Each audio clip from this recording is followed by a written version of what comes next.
后来因为这个疫苗的好消息，鼓舞着美国的股市。前年大港的龙头台积电嘛来飙起着6.5%，搁来创下着新高。台积电早盘的股价一度是飞过500块的大关，上关徛起哩506块，继续来写历史的新高价。这个市值嘛来突破着13条。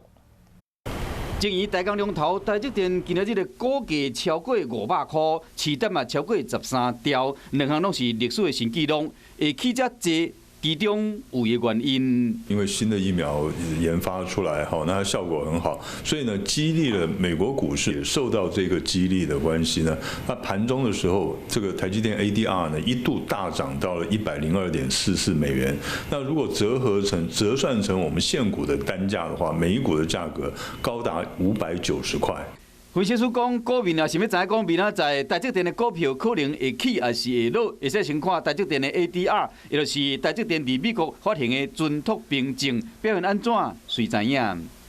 它是领先指标，那所以呢，每当我们看到这个 ADR 在创历史新高，台积电 ADR 在创历史新高的时候，接下来呢，台积电现货的价格通常都会跟着一起上扬。 一股台积电的 ADR 等于是5股台积电的股票，若是手中有未少美金，嘛使考虑用美金买台积电的 ADR，同款会使投资台湾的重要产业。